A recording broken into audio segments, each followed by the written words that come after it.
Hi everybody, this is Naira here from The Fine Feminine. Welcome back to my channel. I know it's been a minute since I made a video, but I was in the process. Was I moving?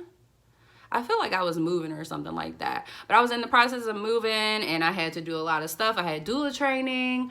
I just had a lot of stuff going on. So it just took me a while to get around to this video. But I'm here. Today's video is a chit chat, get ready with me, and it's gonna be about Dorothy Dandridge. She's one of our Black icons.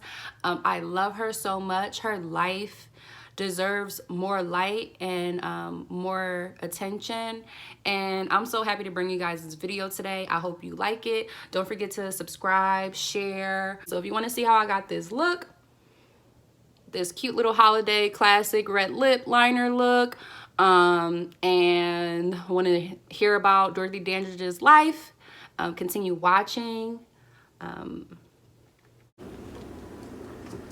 Let's just get into it.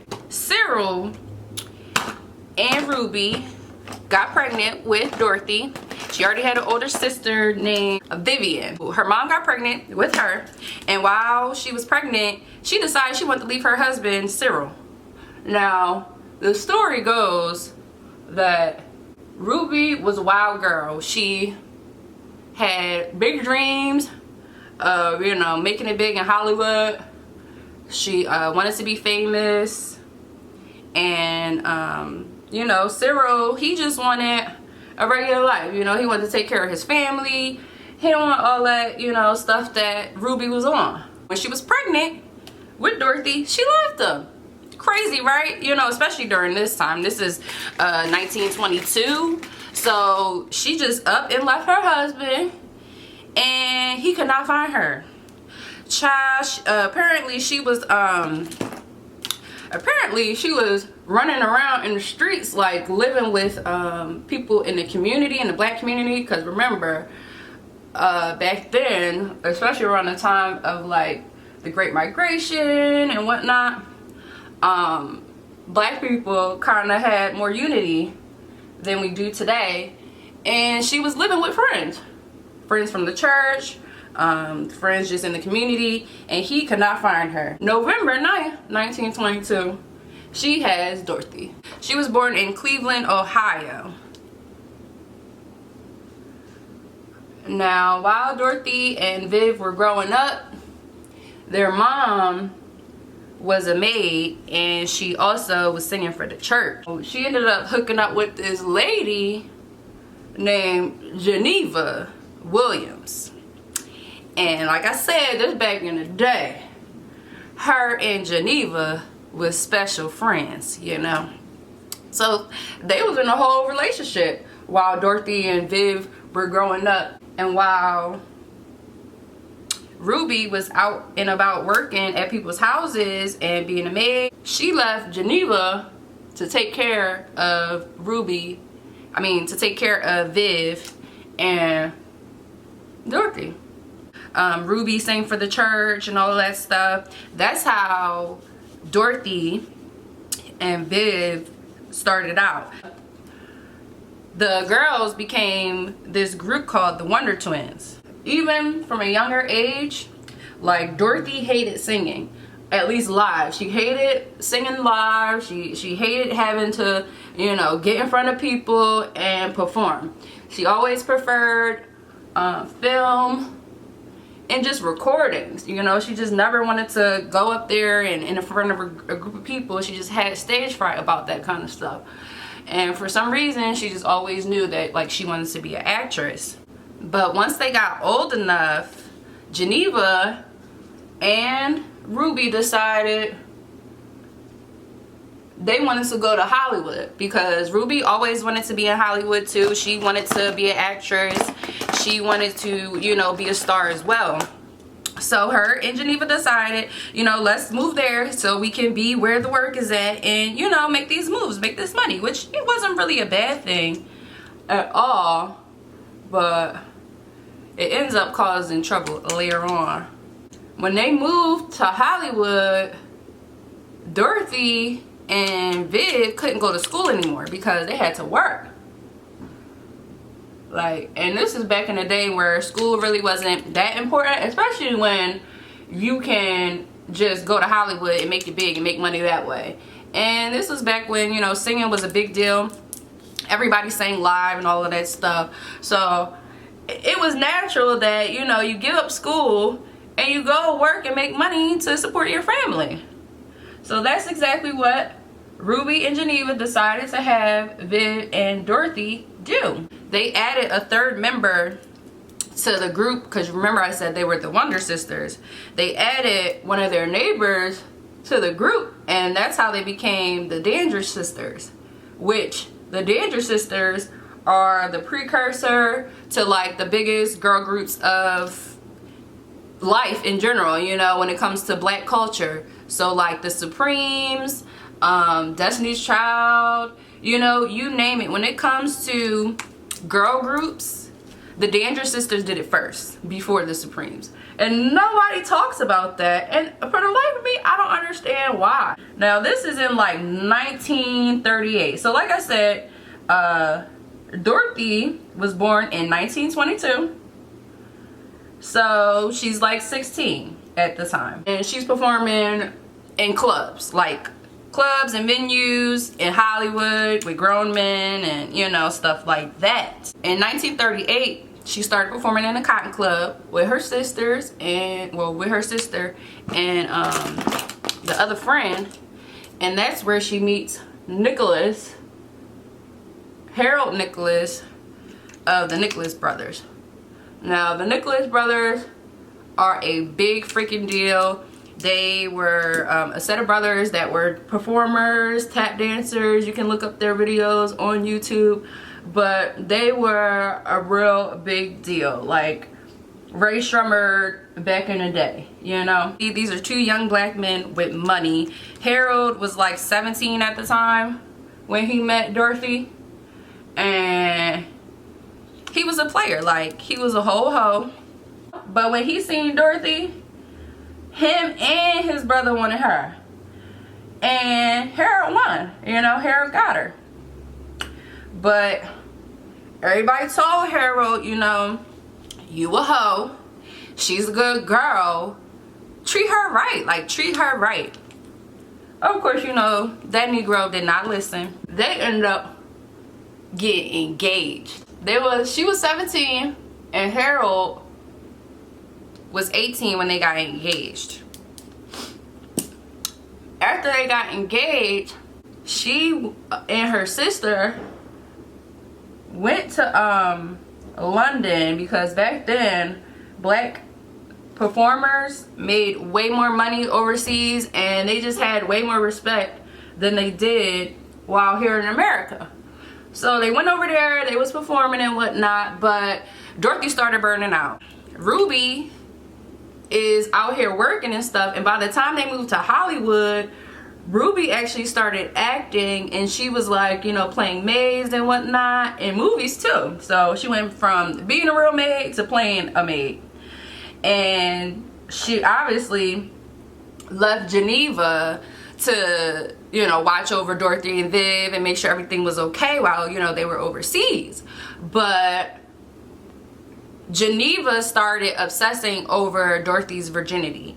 And it just was like really, really weird how she was going about it. Like, you're a grown woman, two, you're a lesbian, and you are obsessed with this girl's virginity. So it was just real creepy, and nobody really knows like Geneva's real reason for it. But everybody noticed that she just was obsessing over Dorothy's hoo-ha. And Dorothy was a virgin, and she's engaged to Harold. She was madly in love, but she still was a good girl.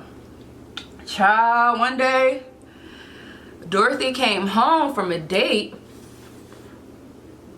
And I don't know if the date lasted too long for Geneva or what it was, but Geneva basically sexually assaulted Dorothy and told her, you know, you out here in these streets, you bugging out, like, I know you probably did something, you out here having sex, like, I know you out here having sex. And she tries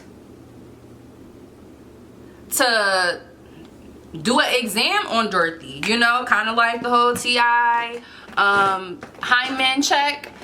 That's what Geneva does to Dorothy, and at this point Dorothy is fed up, okay? So she fights Geneva and she's like, you know, get off of me, you freaking creep.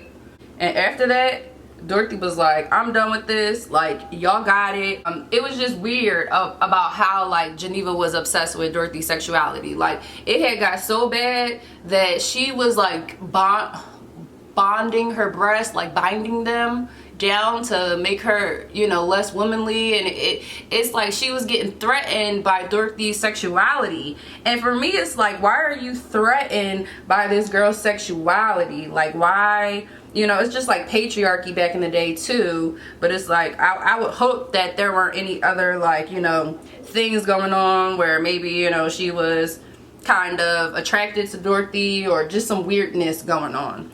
She quit the group and she joined like this group to basically be on shows. And she ended up being on this show called Meet the People. And she was like one of the only, I think probably the only black woman on the show. And Meet the People was like kind of like a variety show. So she was one of the, you know, the only black people on that show. And this was really new at the time because nobody was doing anything like that. Like, nobody. After that, her career started taking off. Like, her career started going up. In 1941, Harold gave her her first break when he suggested that they bring Dorothy into the act when him and his brother went on Sun Valley Serenade. And you can look that video up too. And she's basically, you know, dancing with them, and it was really popular. She started doing these things called soundies. And soundies back in the day were these little like 2 to 3 minute, maybe like 5-minute musical clips. And they were the precursor to music videos today. And they used to play them in the juke joints and just on little TVs. If you went to like a festival or a carnival, they would have like little TVs there and they would play these videos, which were basically music videos. So Dorothy Dandridge was the first music video girl. Nobody talks about this. And when I tell you she's the baddest of them all, like, can't nobody touch her. She's #1 on my list. So yeah, she was doing the soundies and they were cool, but we all know how video vixens are treated. It's exploitive. Obviously they were sexualizing her. Obviously they wanted to see all of her skin and all of that stuff that, especially back in the day, nobody want to show that, you know. But she did it because it brought money in. She didn't have to perform live in front of people, and you know, she made some money. So she was doing that. She was doing that for a while. And after that, in 1942, her and Harold got married. Now, when she and Harold first got married, of course, she had some trauma that she had to deal with because of all the stuff that Geneva had put her through. It wasn't that much in the past, you know, before her and Harold got married. And like I said, Harold was a ladies' man, and he obviously wanted some pussy, like, period. So when they got married, she wasn't really trying to like have sex with him at first. She had to get comfortable with the idea, and Harold was putting a lot of pressure on her, you know, not really understanding what Dorothy had actually went through. And you know, you couldn't talk about that stuff back in the day. So she kind of suffered in silence until they actually, you know, had sex, because she knew that if they didn't have sex, then he was going to cheat on her. He did that anyway. Harold loved 2 things more than Dorothy. He loved golf and he loved bitches, and he got both of them. So after they got married, Dorothy, she just wanted a simple life. Like, she did not really care about all the fame and the fortune at first. She enjoyed it because, you know, it was a dream of hers to be a great actress and all of that stuff. But she really just wanted a simple life. She wanted to be a mom and take care of the home. She just would have given everything up for that. They got married in 1942. She ends up getting pregnant. And the day that, this is what makes me so mad. Calm down. In 1943, she starts going into labor. On September 2nd, 1943, she goes into labor with their first daughter and their only child together, Harolyn. Now, when she starts going into labor, Harold doesn't take this seriously. He just like, she'll be alright, like, I'll be back, I'm finna go play golf. Okay, I'm finna go fuck on some bitches. And he goes away with the only car that they have. It's 1943. Okay, let me say it again. It's 1943. There's no Uber, there's no Lyft. You know, there's nothing really, you know. Ambulance, I'm not really sure the history of ambulance, but I don't really think that it was one of those things that just was around like that, you know. But don't bite my head off if it was, because I don't know. But he left with the car, and she starts going into active labor. Now, Harold's sister, Geraldine, is one of Dorothy's best friends, like probably her best friend. And Geraldine knows that Harold ain't shit, like most sisters do. And she tells Dorothy, you know, you having this baby, you're in labor, we need to get you to a hospital ASAP. Dorothy's like, no, I want to wait for my man. I want to wait for Harold. He has to be there. And, you know, she's laboring on the bed. She's there for hours. And this Negro is not showing up. They can't get in touch with him because there ain't no cell phones. Geraldine and Vivian got fed up. Geraldine had to run in the street, run in the neighborhood, and find somebody to take them to a hospital so she can have the baby. You know, she still has the baby and everything seems fine. And then, you know, Harold shows up to the hospital like, you know, I'm here. And the family's like, all right, nigga, you late. And they all side-eyeing him, which he deserved. But they like, you know, this back in the day, you can only do so much when it comes to these men. So, of course, Dorothy forgives him. They go home, try to be a happy family. And Harold's still on the road. Like, he really concentrated on his career. Family just wasn't important to him, you know, as important it was to Dorothy. After a couple years, they start to realize that Harolyn isn't developing like a normal child. And they start getting her checked out and stuff. Go to find out, she ends up getting diagnosed with like all these things. Like, Dorothy is taking her to every doctor you can think of. And back in the day, you know, they don't really have resources like that. Once Harolyn starts developing, they start to realize that something is wrong with her, that she's not developing right, she's not talking, she's not really responding like a normal child would. And Dorothy starts taking her to all these specialists, and nobody can give her clear answers. And she's like obsessed with it because this is her only child. She's always wanted to be a mother, and she just cannot for the life of her understand why her child just, you know, isn't normal. She was diagnosed with mental retardation because of a lack of oxygen during birth, which this is a man's fault. Dorothy's like, you know, what we need to do to fix it. And everybody was recommending that she put Harolyn in like a care facility, especially Harold, because he's like, I ain't got time for this, I got a career, I ain't got time for this. And he just ended up leaving. He's like, I'm going back overseas, you know, it's popping over there, we making money over there, you need to come and get with it.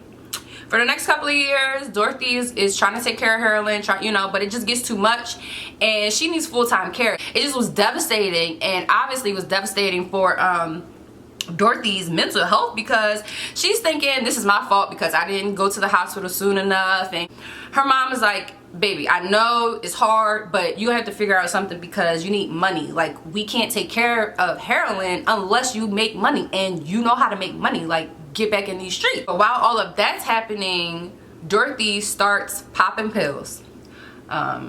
Yeah, nobody really talks about it, but she started taking pills, and it started getting really bad to the point that she actually overdosed. A couple times they had found her overdosed on pills, and she had to go to the hospital. She had to get her stomach pumped, all these different things, because she's trying to find ways to cope with Carolyn's condition and the demise of her marriage. And like I said, they had moved to Hollywood, so she's in Hollywood at this time when all of this happens. Eventually, after her little bout with the pills and, you know, dealing with Carolyn's condition, she starts trying to get back in the industry. And like I said, she never really wanted to be a singer. She always wanted to be an actress. And so she joins this place called the Actors Lab. Now the Actors Lab is like a really big thing in LA.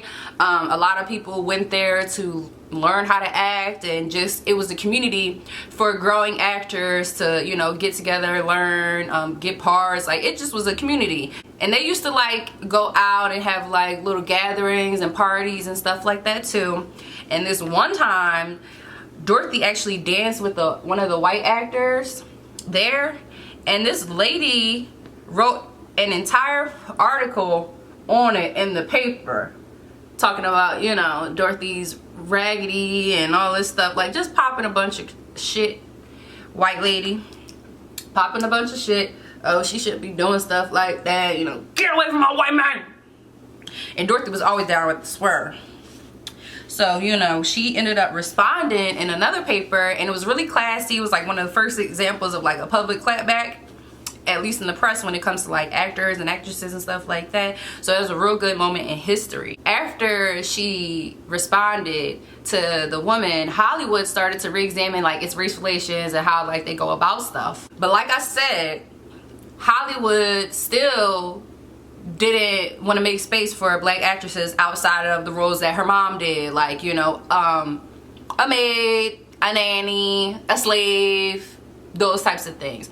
So Dorothy had to figure out, like, how am I going to make money in the meantime? She still knew how to sing, she still knew how to dance, she still had those musical talents. She just was trying to figure out a way to transfer them into Hollywood. So she ends up hooking up with this guy named Phil Moore, and he ends up like redoing her whole look. He makes her more sultry, he changes her hair, her outfits. That's when she started wearing the more tight outfits, the more shape enhancing outfits to show her curves and, you know, stuff like that. Change her whole look up so she could be this like seductress. That's when she popped off. And branding is so important. Black women, understand how you look is gonna affect what doors you get into. So if you want to be in certain rooms, you got to dress the part. You just got to. I'm sorry, but it's the way it is. Once her and Phil hooked up, she started to have to sing again. Like I said, she still had stage fright. She had talent, but she still had stage fright. And she always told Phil, like, I want to be an actress. You know, I cannot do this. And he's like, girl, you know, ain't nobody checking for you like that. She just like, bye, Phil. Bye, Phil. You know, not trying to listen to him. So she ended up doing this movie called Tarzan's Peril. Child, so racist. She played this queen of the jungle type character, and child, she like laying there, and they got this white man coming in there trying to save her and save her from like her own land. Like, it just was weird, and it was so sexually charged that it caused this whole big thing because nobody wants to see no black woman, you know, it's sexy. Like, she can't be sexy, child. So after that, after they start sexualizing her in that movie because she's like half naked, you know, we want to see more skin, she started popping off and everybody wanted to put her in films and stuff. But yeah, she gets in this movie Bright Road with Harry Belafonte, and she plays like a teacher, and this is like one of the first roles where they see like black women in a positive light, and like she can actually show off her acting chops and her seriousness. And on this movie, the director actually starts taking a liking to her, and this kind of starts off Dorothy's reputation with the swirl, because she had this reputation of always just messing with a white man on set. And I don't know, back then it just was a little bit different, because if you look at the history of all the black actresses, whether it's like Lena Horne, even Eartha Kitt, like these are all light-skinned black women, and they would try to date like the black men. No matter how light you were, it didn't really matter because black men still wouldn't date you. You know, they would have sex with you, they would, you know, do that, but they never wanted to take you serious. So the director, he started taking a liking to her, and that just kind of started her little theme of always messing with people at work. Don't do that. Don't mess with nobody at work. Just saying, just don't do it. So after she did that one movie, she wasn't really getting any parts anymore, and Phil was like, you know, you need to start singing again. So she started this gig at this place called The Last Frontier, and they were so racist. Like, they wanted her there, they wanted her to sing, but she had to take the service entrance, you know. And it's like, nowadays that's normal. You know, you take the service entrance if you're like Beyonce and you want to hide from somebody. But back in the day, that just was not, you know, you weren't allowed in certain places. It's still racist. Whites only, colors only, that kind of stuff. And it bothered Dorothy a lot because it's like, you want me here, and yet you telling me that I gotta go in the back, but you want me to perform. So she had either threatened to because it was like one of those contract things, you know. She said she wanted to get in the pool one day, and this day they emptied the pool. They emptied the pool, and she saw them like cleaning the pool, like, because I guess she had dipped her foot in. Man, after that, Dorothy was just like fed up. So after that, she started messing with this guy named Peter Lawford, and they always was married. This is what I didn't get, because they were always freaking married. Like, come on, Dorothy, like, you deserve so much. Why are you settling for these scraps that these men are giving you? And she was like begging him, like, let's be together, like, let's do this, let's do that.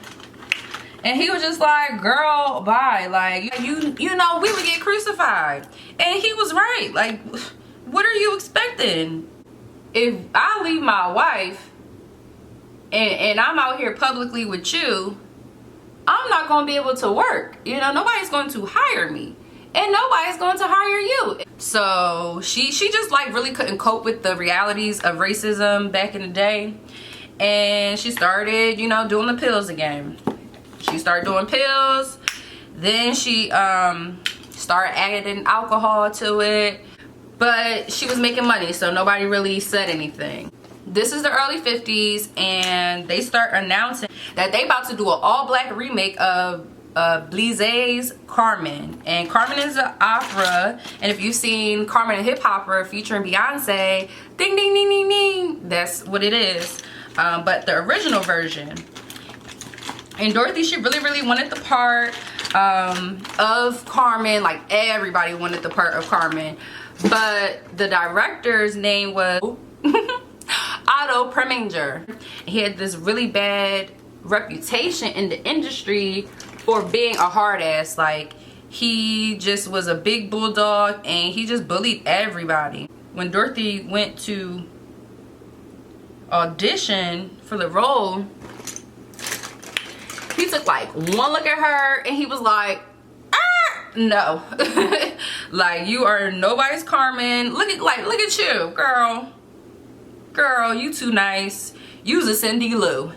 And Cindy Lou is like the girl that Carmen steals the man from. Carmen is a savage. And he's like, girl, you ain't no savage, you know? It's like a, you know, a Rihanna type character. And he's like, you ain't no Rihanna? So he wouldn't even sit with her. Child, she was so upset. She did not know what to do. She talked to her people, and they was like, girl, if you want to be Carmen, you're gonna have to look like Carmen. So she went to the local salon. She had them redo her entire look and turn her into Carmen. She ends up barging in to Otto's office after she gets this makeover, and she's like, it's me, Cindy Lou, for you. And you know, she basically seduces Otto on the spot to prove to him, like, you know, I can do this role, like this is for me and I'm gonna take it. And he like, oh, you bringing that energy. So then after that, it was a wrap. She got the role. They're doing the film, so she starts messing with Otto, and Otto's loving her. They, you know, they can't really be together in public. And he keeps telling her, oh, I'm gonna leave my wife for you, I'm gonna leave my wife one day. But the only time they could really be together was when they went overseas. And he loved to go overseas with her because they could be free and in the public eye and nobody really cared, you know. Back then, it wasn't no like TMZ like that, you know what I mean? And she's with it at first, but she, you know, she wants that whole fairy tale lifestyle, but you can't get that with no white man. Not in this industry. Oh, I almost forgot. So when she had started to do Carmen, it got some backlash actually. Like, you know, if somebody does something bad, like in today's time, everybody takes to Twitter and like does that. It was basically like that about this role because they felt like Dorothy was giving a bad name to black women, you know, feeding into the Jezebel stereotype and that kind of thing, and they weren't really feeling it. So Dorothy had decided, you know what, I'm not finna do this film, I'ma just, you know, go back to my other life, y'all got it. But Otto had already decided, like, I want you to be Carmen. So she had said, I quit, I don't want to do the film. He comes to her house and he basically convinces her, like, you know, look at what I'm putting at risk too. Like, I'm a whole white director and I'm telling Hollywood that I can make an all-black opera film. Like, come on now, look at the risk that I'm taking. So Dorothy does decide to go ahead with it and be his Carmen. The movie comes out. It's a hit. It's a hit. Everybody's, you know, loving it. They're loving it to the point that she gets nominated for Best Actress for her role. She's the first black woman to get nominated for Best Actress. Talk about iconic. Like, talk about iconic. Okay, nobody talks about this, but Dorothy Dandridge has like the most impeccable history, and she's broke down so many lanes. Anyway, after that, she got, like I said, she got nominated for an Oscar. She becomes this big sex symbol, her and Harry Belafonte, because Harry Belafonte's in this movie again. They was in like 3 different movies together. So yeah, she becomes this big sex symbol. They're coupling. Cause what was his name? I forget Harry Belafonte's character's name, but his character and Carmen become like the first black sex symbols for American like media. After that, she becomes the first black woman on Life and Time, or is it Life magazine? Life and Time. I'll put it around here somewhere. But she becomes the first black woman on that magazine, which back in the day is a big freaking deal. And everybody's, you know, loving her. Her and Otto's still messing around. He's still promising that he's gonna leave his wife, but then he ends up telling her, like, girl, I'm not leaving my wife. He was separated from her. The gag was he was separated from his wife, but they were still married. So he still was like kind of acting like that, you know, like, we still married, I still gotta respect her, all that other BS. And Dorothy, you know, was getting tired of it, but she still stood by him. And still was messing with him. While her and Otto were together, people were saying back in the day that like Otto was controlling, that whatever it had to do with her career, he just was overbearing. Like, she had got this one role, she promised to do the role already, and he was like, no, you can't do that, you know, like, it's too stereotypical. Ignoring the fact that just because she was able to be this groundbreaking role, you know, in Carmen, that's not going to stop everything else that's going on. You know, it's still racism. Those options are like 1 in a million.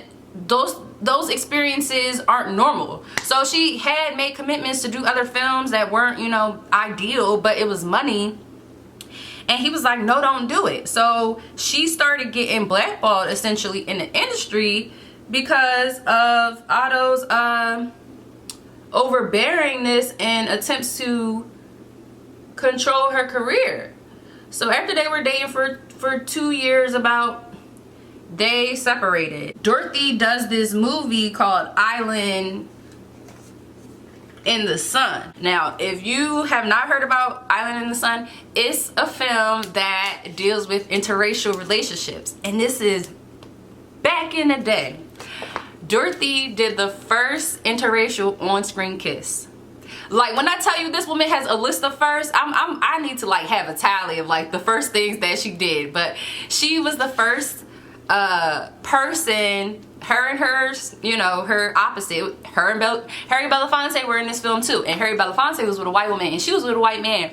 And she was the first one to engage in an on-screen kiss with a white actor. And what was crazy about it is that they allowed them to kiss or whatever, but they would not allow like the white actor to like say I love you and stuff like that. So it still was kind of weird. But they couldn't say I love you. They could just only allude to it and be like, oh my God, why it look so harsh on camera like that? That looks way better.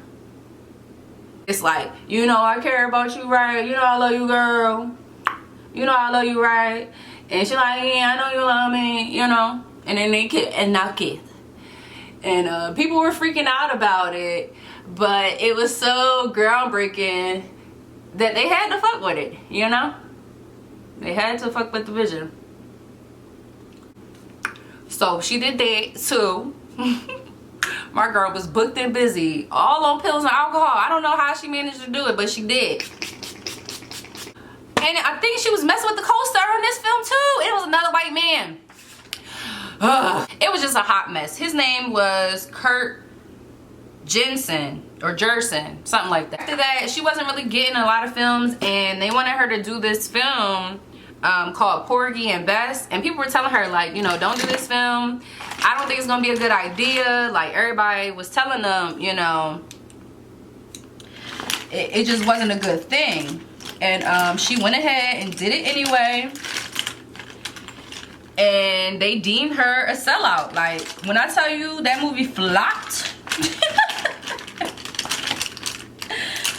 And the worst thing about Porgy and Bess is that she ended up having to work with Otto again. And like I said, Otto is a bulldog. And he terrorized Dorothy on set. Like, he would be making her cry. Like, anytime she tried to let me use my smaller mirror.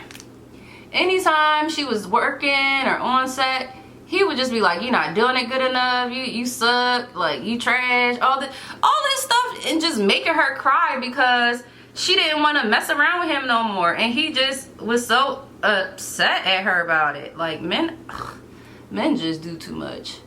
So she bared and grinned it, and that film flopped. So again, Dorothy had to start going back to singing, which she always ended up going back to whenever things just didn't work out in the film industry. She always had singing to fall back on. She started, well, she had this one friend. His name was Jack Dennison.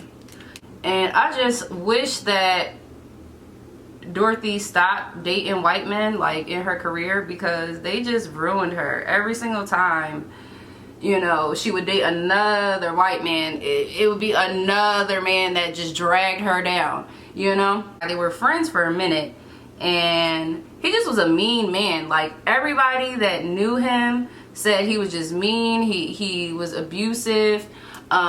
He just was a terrible person to Dorothy. Go to find out, he was like a defunct businessman, and he had lied to Dorothy, like telling her that, you know, he could take care of her and all of this stuff, and making it seem like he had money, but he was really a broke boy. Like, he had no money. He owed people money. He just was in so much debt, and she ended up marrying him like an idiot. So they get married, and he's like, I need you to perform at my club so that I can get money, you know?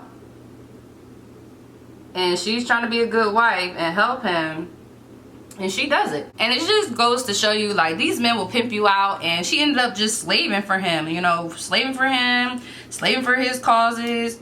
And, you know, she's unhappy the whole freaking time. Yeah, she's working for his club, singing again. And remember, like I said, Dorothy do not like singing. Like, she just did not want to sing live. She just wanted a simple life. They were also saying that he used to beat on her.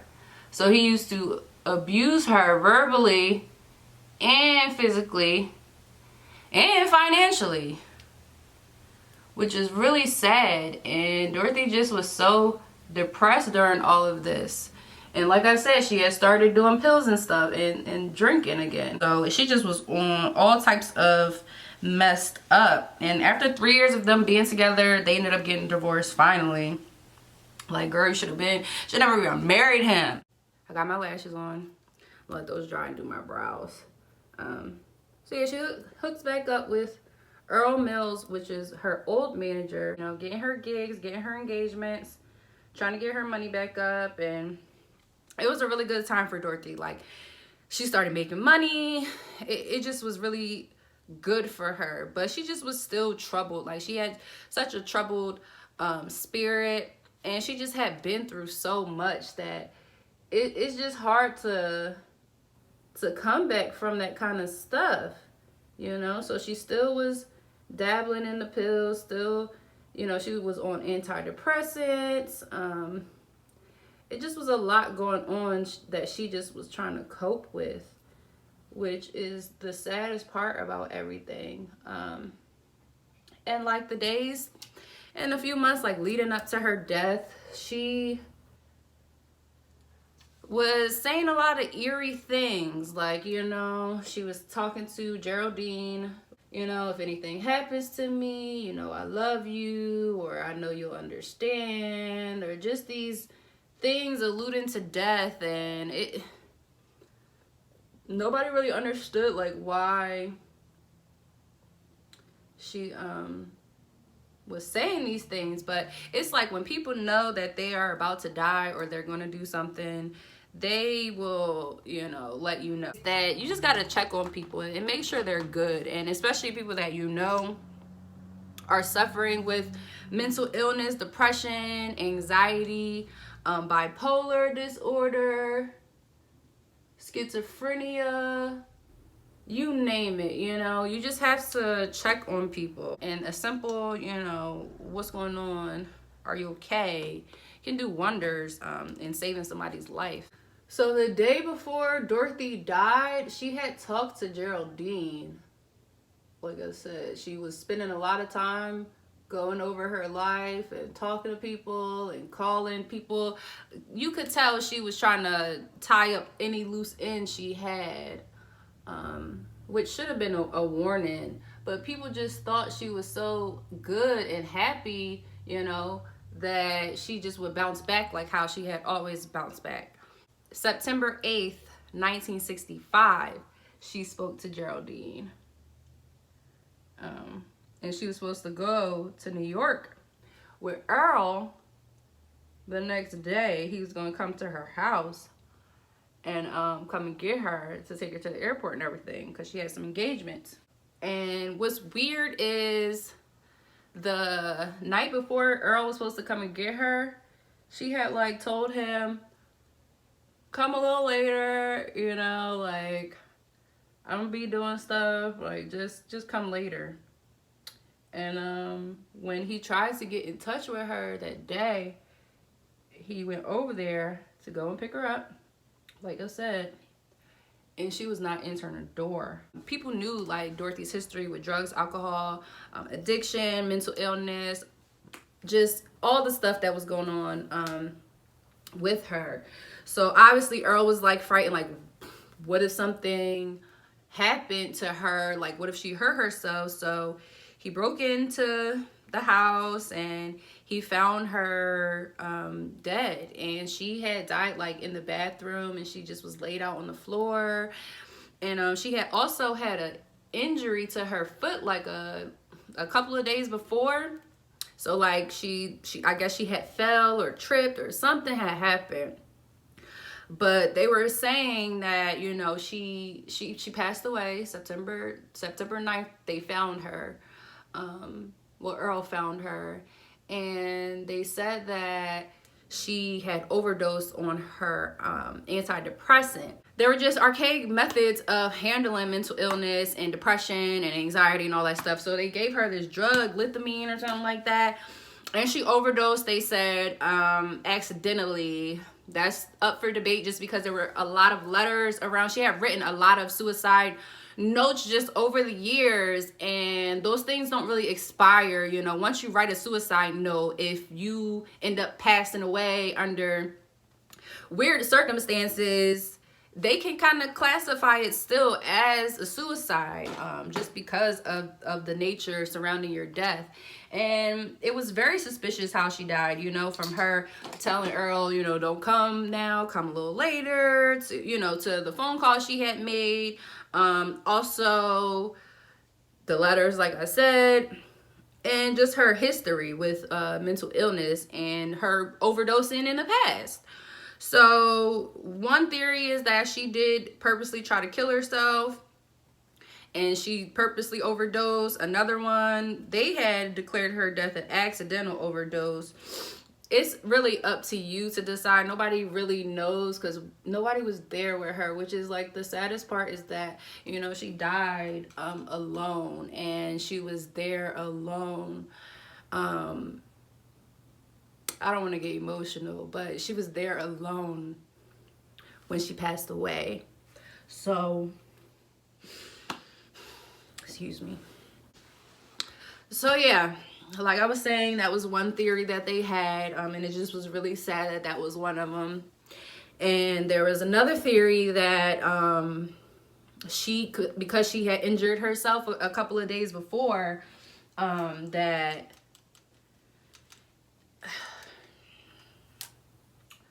on her foot, that she also had experienced something called a fat embolism, which, you know, can kill you as well. So there are plenty of theories surrounding, you know, how she died, why she died, what reasons could have been for her dying, and if she, you know, wanted to die.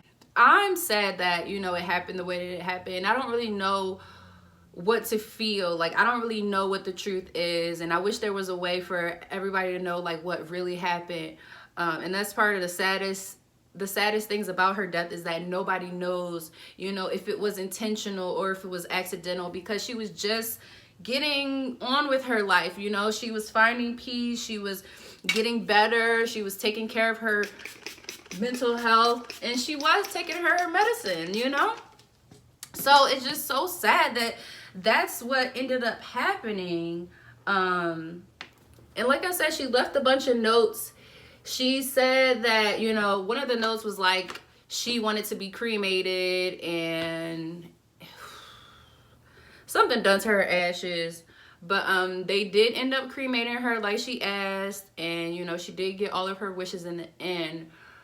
But it's just a really sad and sobering story about, like, being a Black woman, doing all this work, breaking down all these barriers, just to pass away alone, broke, you know, unfulfilled, and nobody cares, you know. And I don't really see a lot of people talking about her, like, at all. And that's why I'm so appreciative of people like Halle Berry, who created the movie the Introducing Dorothy Dandridge, which is a HBO movie that she made, because Halle Berry also felt like she could really relate to her. And it was a story that was close to her heart. So I really appreciate people like that, you know, keeping her story alive. I appreciate Beyonce going ahead and remaking her, you know, that legacy of Carmen and Hip Hopera, so that people my age could connect with this character. And hopefully they go, and hopefully you go and research her life and look up, you know, these movies she were in, because these things were not happening. Like, these things just were not a thing back then. So it's really awesome that she was able to go about, you know, breaking down these barriers for all these actresses that, you know, go on to get Oscars, like Halle Berry. It's one of the most amazing things about her, is that she, you know, broke down these boundaries for us.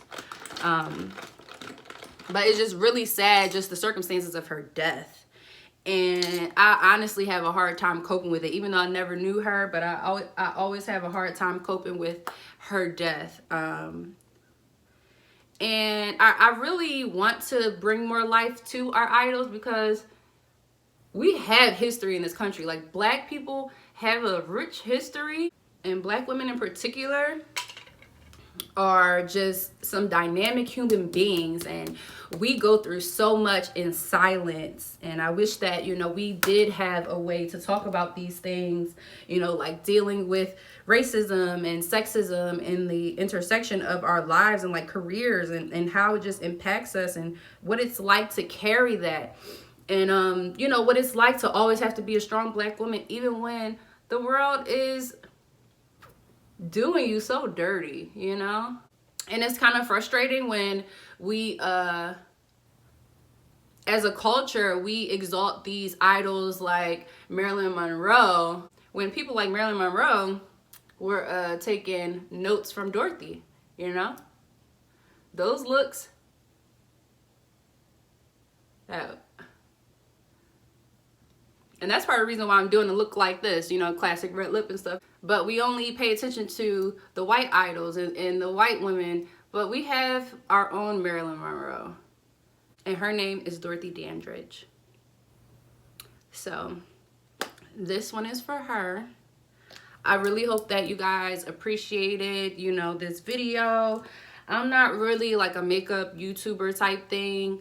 But I did see, I forget her name, something Saban, I want to say, but her YouTube, she does a lot of informational get ready with me's, where she, you know, tells parts of history. And I really was inspired by her, because I always wanted to do YouTube, and I always wanted to educate the public.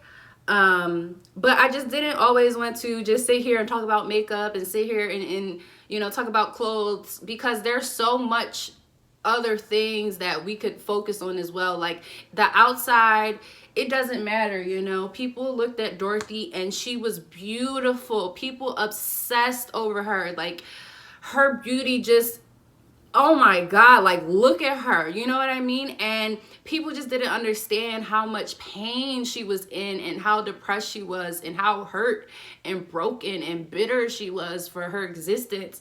And I feel like we need to bring more light to that, because this is real life, you know. The makeup, this is getting washed off. But at the end of the day, like, you have to take care of you and yourself. So I really want all the Black women that are watching this film to know that you are not alone. Like, the problems that you are dealing with, if it's depression, if it's heartache, if it's, you know, racism in your career, sexism in your career, you are not alone. And we have idols to look up to, and we have idols to learn from, and how to handle it. And I want you, if you are struggling with any type of addiction, to try to go get some help. If you are struggling with any type of mental illness, please talk to someone, talk to a professional, because I don't want there to be another Dorothy Dandridge that passes tragically. And we've had those idols in the past. I mean, look at Phyllis Hyman. I mean, look at Whitney Houston. And it's just troubling that we have yet to really talk about mental illness in the Black community, especially with the Black woman, because we have so much on our shoulders and it is heavy. So I really hope that, like, you guys learned something from this, that you can take this and apply it to your life. I'm so happy that you guys stuck around and watched this whole thing. Subscribe if you like the channel. If you want more videos like this, please let me know. I would love to do more videos like this. If you have specific people you want me to talk about, If you have certain topics you want me to talk about, don't forget, you know, put it down there. I'm with whatever. I'm here to shed a light on Black femininity, and just the Black feminine experience here in America. And I'm willing to do whatever it takes to show you guys, you know, what you want to see. So if you like this video, give it a thumbs up, like, subscribe, share. I'll be coming out with more videos soon.